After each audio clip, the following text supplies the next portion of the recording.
అంటే పాపం అధికారులు కూడా ఈరోజు రేవంత్ రెడ్డి యొక్క మూర్ఖపు వైఖరి వల్ల ఆయన పైశాచికానందం కోసం చేస్తున్న ఒక వికృతమైన కార్యక్రమం వల్ల వాళ్ళు కూడా ఇబ్బంది పడే పరిస్థితి. వారు వాళ్ళ కొన్ని రోజులు ఏదో జైల్లో పెట్టి పైశాచికానందం పొందాలనే ఒక పిచ్చి కార్యక్రమం రేవంత్ రెడ్డి గారు చేస్తున్నారు. అది ఆయన కర్మ, నేను చేయగలిగింది ఏం లేదు. ఎందుకంటే ఆయన స్థాయి, ఆయన అవగాహన, ఆయనకున్న ఒక పరిమితమైన జ్ఞానంతో ఆయన ఇందులో ఏదో జరిగింది కుంభకోణం అనుకుంటున్నాడు. పచ్చ కామెరల వాడికి లోకమంతా పచ్చగానే కనబడ్డట్టు రేవంత్ రెడ్డి లాంటి దొంగకు అన్నిట్లో కూడా దొంగతనం జరుగుతుంది, అన్నిట్లో కూడా పైసలు తింటారనే ఒక దిక్కుమాలిన ఆలోచన ఉండొచ్చు. కానీ నేను ఒక్క పైసా అవినీతి చేయలేదు.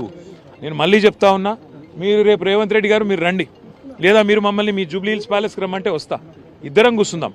నువ్వు లైట్ డిటెక్టర్ పెట్టు, ఓపెన్ లైవ్ కెమెరాలు పెట్టుంది, నేను మాట్లాడతా, నువ్వు మాట్లాడు. ఎవడు దొంగనో ఎవడు దొరనో రాష్ట్ర ప్రజలు చూస్తారు, దేశ ప్రజలు చూస్తారు, తేల్చుకుందాం. ఈ బంద్ కెమెరాలల్లో పాపం అధికారులను చంపుడు, వాళ్ళని సతాయించేందుకు నువ్వు లైట్ డిటెక్టర్ పరీక్ష పెట్టు. తప్పకుండా ఇక్కడ కూడా ప్రాబ్లం అయిన అదే మీకు ట్రాఫిక్ నాకు అర్థం కాదు. నేనేమంటున్నా అంటే తప్పకుండా రేవంత్ రెడ్డికి నేను ఒకటే చెప్తున్నా, ఈ దొంగ కేసులు, లొట్టపీస్ కేసులు నిల్వై నీకు దమ్ముంటే నువ్వు పెట్టు, లైట్ డిటెక్టర్ పరీక్ష పెట్టి, నువ్వురా నేను వస్తా, ఇద్దరం కూర్చుందాం, రాష్ట్ర ప్రజలు నిర్ణయిస్తారు ఎవరు కరెక్టో చూద్దాం.